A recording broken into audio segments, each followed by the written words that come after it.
Hey everyone, welcome to Infinite Realms. Don't forget to like and subscribe before, well, at some point. I mean, you can do it during the video, after the video, I don't care.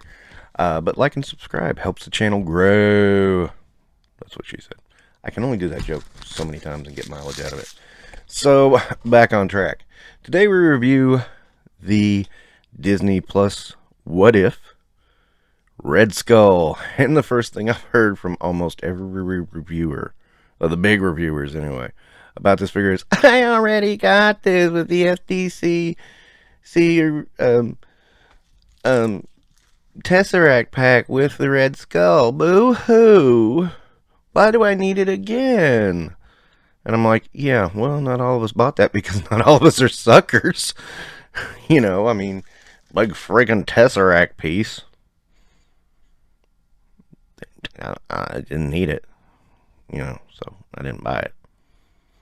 And, this is a nice opportunity to get this figure that we might have missed out on because we didn't want the big freaking Tesseract, which made no sense to me anyway, but I'm not going to get into it. Okay, so obviously this is the Red Skull. He's red. He has a skull. He is aptly named. All right. I actually really dig this figure. And that's the other thing I'm hearing from all the reviewers is like, as soon as they start looking at it, oh, this is kind of cool. Okay, then shut up. Why did you whine at the beginning of the freaking video? Okay, whatever. I'm digging it because, he can fit into I think he can fit into a comic display very well. Some might argue with me, and that's all right. That's okay. We all have different opinions, but, I think the brightness, just because he comes from animation, makes it easier for him to blend in.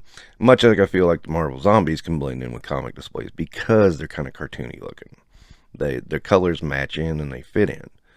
So, yeah, Red Skull is a pretty good piece just for that alone.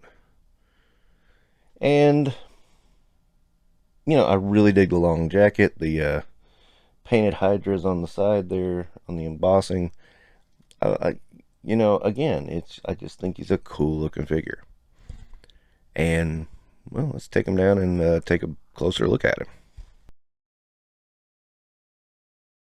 Alright, and here's Red Skull hanging out with his really cool leather jacket and the Tesseract. Now, Tesseract is his only accessory. That's a little bit weak because I thought he should have had at least a gun hand and a gun as well. That would have been really cool, but for whatever reason, Hasbro in its infinite wisdom decided, nah, you don't need that. Why would you want to have fun with your figures? Now, I will say, I do really like the head sculpt. It's really great. I could swear I have the same figure from the 3 3/4 inch line that they did. Right about the time of First Avenger. And, same thing. He had Tesseract, but I think he did have a gun in a hand that could hold it. So, 3 3/4 inch wins again, baby.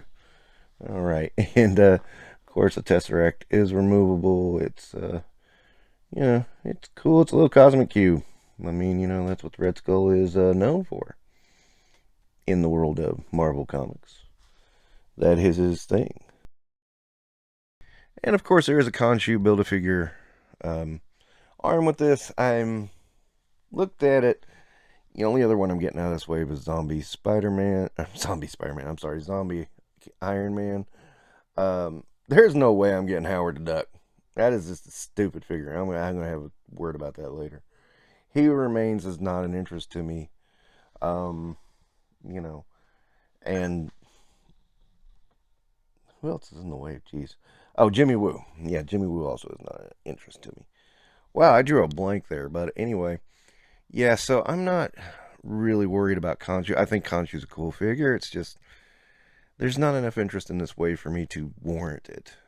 So, honestly, while I do think this is a cool figure, and I do think that he, you can stand him he's got plenty of articulation. The jacket does limit it somewhat. But you can do a whole lot with him. still. And I really think it's a cool looking figure. Again, I really wish it had that extra hand. Just one extra hand would have gave you so many options for display. And would have been matching up with the movie. You know? Just saying. But as he is, he's okay. I mean, he's not spectacular, but he's not terrible. And he's not near as bad as people who are whining about it. I already got him in the previous one. But, you know, he's also nothing to write home about either. And that's kind of the disappointing part of this wave. There's a lot of not to write home about in this wave. I mean, a lot of okay, one super dud, and not a lot to write home about. Really, classic Loki's been the winner so far. That's it. This one is, again, welcome addition, but it's not spectacular. So here's Red Skull in the recycled shot that I've used with all of the reviews I've had so far, just because, you know, I'm recycling. That's important. And here he is again with some of the others of his wave with Loki. Now, I realize She-Hulk and Ms. Marvel didn't come out with the same wave, but they practically came out right at the same time, so I almost count them as the same wave. But She-Hulk and Ms. Marvel, of course, also from their own respective Disney Plus wave. And here's MCU Red Skull beside a comic Red Skull, who wanted to say mine's bigger, but actually looking at them side by side, I think they're actually the same one. Of course, you'll also see how a gun hand kind of enhances things. Again, just saying.